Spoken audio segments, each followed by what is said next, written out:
My country is bleeding. Hi guys, welcome back to another video. My name is debbyoje. No pleasantries today. This is not the kind of video I want to be filming. I've struggled with deciding whether or not I want to film this video and how I want to go about filming this video. And you guys know I've never been one to shy away from using my platform to discuss things that affect my race, culture, or even nationality, and it should not start now. Just in case you don't know, I'm Nigerian and I live in Nigeria. Over the past 2 weeks, Nigeria has been dealing with a very, very important issue, and if you're a Nigerian living in Nigeria, you would know about this. It all started when a video of a young man being pushed out of a moving NSAS vehicle sparked outrage around the nation. Nigerian youth have rallied around each other to protest against police brutality, and in particular, a unit of the Nigerian police force called the Special Anti-Robbery Squad. The Special Anti-Robbery Squad was established in 1992 to obviously protect the citizens against armed robbers.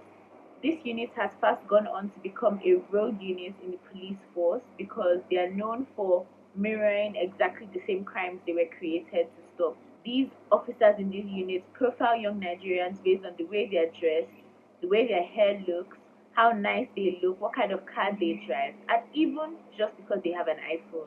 They profile these young Nigerians and they frame them as Yahoo boys, criminals, girls, prostitutes, and they basically extort, harass, brutalize, and even sometimes rape these young Nigerians. Nigerian youth took to the streets of various parts of Nigeria protesting and clamoring for the government to do something about this rogue police force using the hashtag NSAS, which has trended worldwide for a number of days.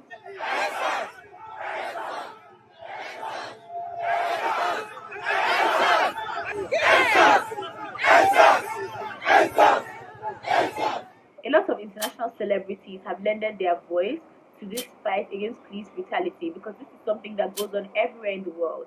We had just finished dealing with the whole Black Lives Matter movement, and now Nigerians are dealing with police brutality, which we have been dealing with for years now, but it's finally come to the forefront where people are talking about it both locally and internationally.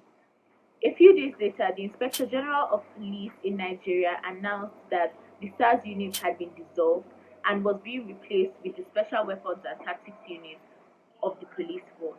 Young Nigerians were outraged because they believed that this essentially means that the same rogue officers will be deployed into a new unit, and it's not going to solve the problem of police brutality that we currently were dealing with. And so the hashtag 545 demand was launched. The youth told the government the 5 reforms that they want to immediately see implemented so as to curb police brutality in Nigeria. The Inspector General of Police then announced that no members of the old SARS units will be deployed into the new unit, and the new unit was to work intelligence-based only. But this is not enough because the 545 demands had not been fully implemented. At some point during the protest, sponsored thugs and hoodlums began to attack protesters, other road users, and Nigerians in general, and started to break their cars, burn their cars, cause trouble, and just basically water down the initial purpose of the protest. Guys, it is so sad because I cannot tell you how many people have lost their lives to police brutality, and now some people out there are trying to water down the very essence of the protest that we are doing in Nigeria. These sponsored thugs are going all around the country, hijacking the protests and making citizens fear for the safety of their lives and property. Because the 545 demands made by the protesters had not been fully implemented, the Nigerian youth had decided that they will continue to go out to protest every day until the government deemed it fit to implement all their 545 demands. This brings me to what happened on Monday this week.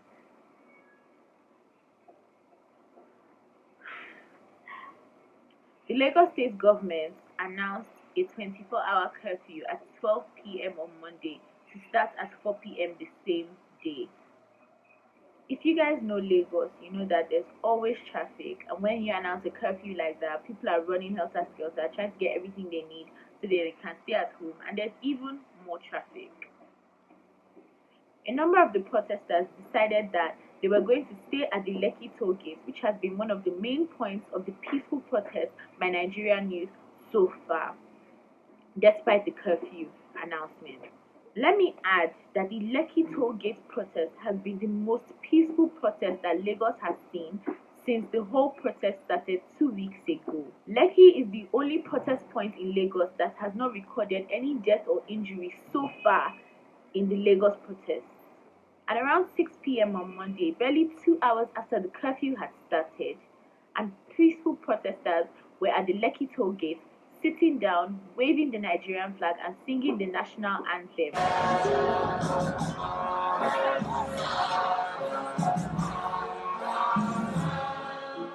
Officers of the army arrived in armored tanks and military uniforms.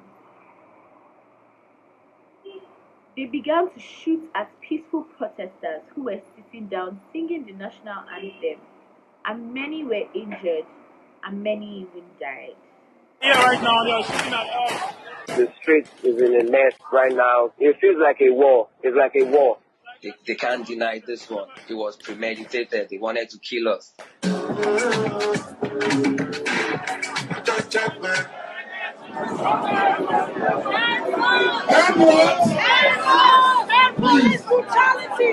I witnessed everything. People got shot. People got hit. I could count about 20 people, that died immediately on the spot. Lifeless bodies. It was terrible last night. We were at the Lekki toll gate, peacefully demonstrating and protesting. We noticed they came to remove the CCTV camera. That was about 5:30 p.m. At about 6 p.m., they took all the lights in and around, the Lekki toll gate. So everywhere was dark. So at exactly 6:45 p.m., the soldiers, they pulled up and they opened fire. It was without warning. They opened fire directly straight at us, and they kept on advancing. They started firing directly at we, the peaceful protesters. It was chaos. Somebody got hit, straight beside me, and he died on the spot. And they kept on shooting and shooting at us. It lasted for about an hour and a half. The Nigerian army actually put barricade on both sides. Medical services couldn't get to people.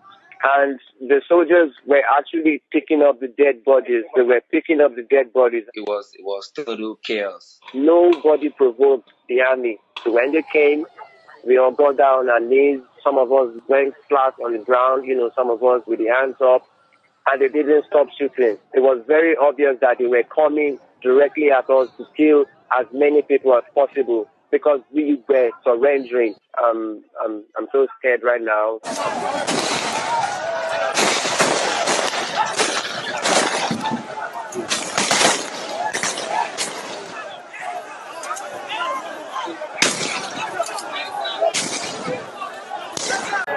The labor of our heroes shall never be vain.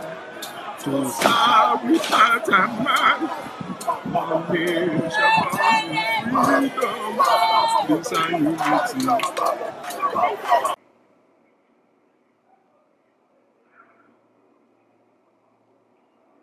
It was a very, very, very sad night. There were a couple of people who were at the protest who made Instagram live videos, which we all watched in horror as people were being injured by bullets and a lot was just going on. See, they come for the war. They come for the war. Put your head down, Everybody head down. Head down. Head down.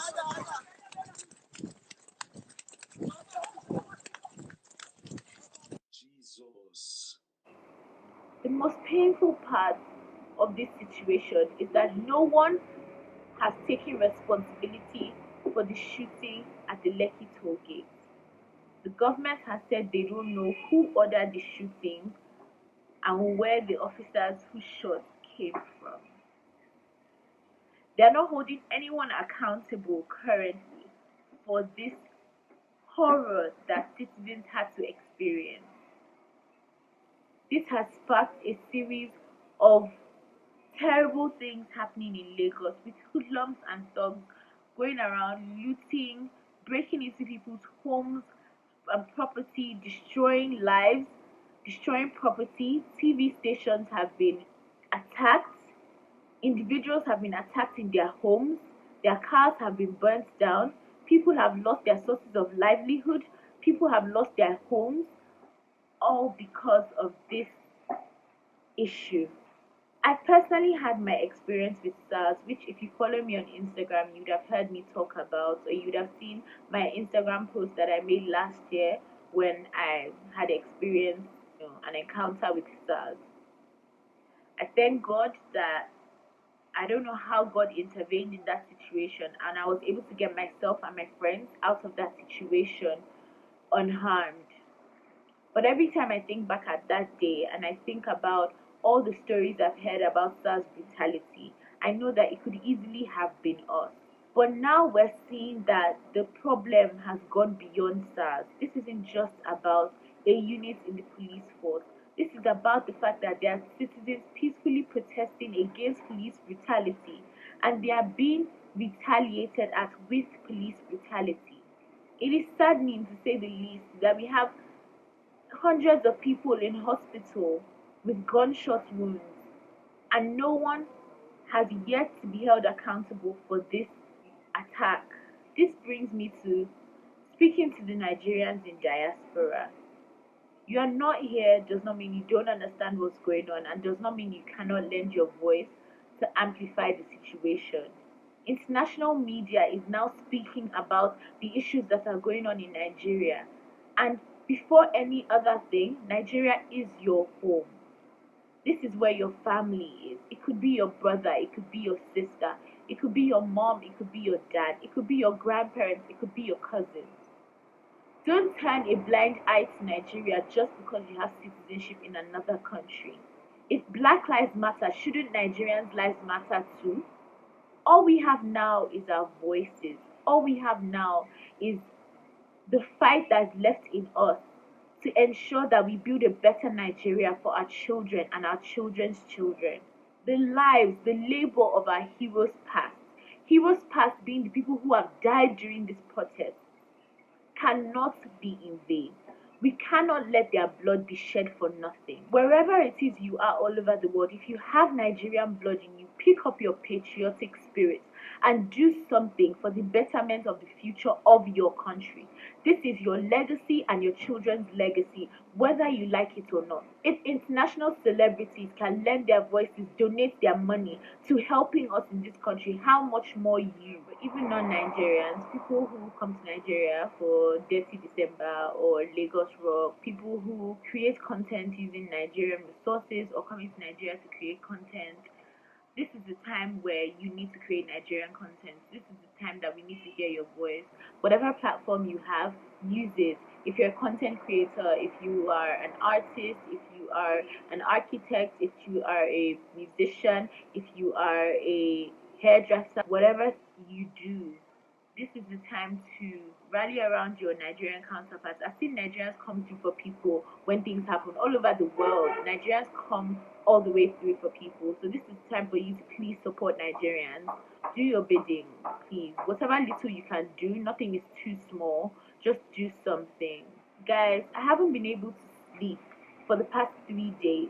Since Monday, I've seen so many dead bodies on social media that every time I close my eyes, all I see now is blood and dead bodies. I'm traumatized, and I cannot even start to imagine what the people who were actually there are going through. Nigeria needs help, and I'm here to tell you how you can help. The funds that were donated towards the NSAS protests are fast running out because there are so many medical bills to be paid, food to be bought for people, shelter to be provided. If you have the means to donate, please donate to this cause. Our brothers and sisters are in hospital dying. Our brothers and sisters are on the road with no food, no water. They are homeless now. Please check the links that will be in my description box down below. There will be ways you can donate there. If you cannot donate, please lend your voice. Amplify our story. On Twitter, on Instagram, you will see posts. Share them, like them, engage with them. Please get the word out there. Let people know what we are going through. If you can't do that, if you don't have social media, please go down on your knees and pray for Nigeria. We need all the prayers we can get now. The truth is, everyone can't be on the front lines fighting. There are people who are not medically capable or physically capable or emotionally capable for whatever reason to be on the front lines fighting. Intercede for us in the place of prayer. Pray for the protection of those who are on the front lines fighting. Pray for the protection of those who have put themselves out there. Pray for the betterment of our nation. Check on your friends and loved ones. Not everyone is doing okay at this time. To be honest, I hope we can come out of this a better Nigeria. I know a lot of people are giving up now. I know a lot of people feel like there's no way out of this. I know a lot of people feel like this whole thing will just die down. But guys, we owe it to ourselves, to our future, to our children, to see this through. Please, if you're a Nigerian and you do not have your voter's card, get your voter's card. Election is where you can make your voice count. Vote in people you know can be accountable to you.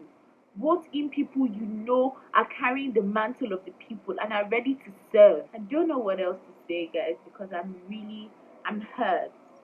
I'm pained. I'm angry. We have to change the narrative. We can't let people hijack our narrative and just do whatever they want with it, run with it, and make it seem like it's something different from what we had originally started doing. There are people out there that have terrible intentions towards our protest. They are trying to infiltrate us and, change the narrative of what we came out with initially, and we can't let that happen. Please, please, and please, above everything else, be safe. If you live in Lagos, there's currently a curfew. Please, guys, stay at home. We can't lose any more soldiers. Now, person with their life, he protest. Other ways you can help will be to sign petitions and call your lawmakers, guys. I can't stress it enough. Call your lawmakers. If you have a family member, your dad, an uncle, or cousin that is in a position of authority, that is in the government, call them, speak to them. The truth is, a lot of people don't understand how close to home police brutality can be, especially when they've never experienced it.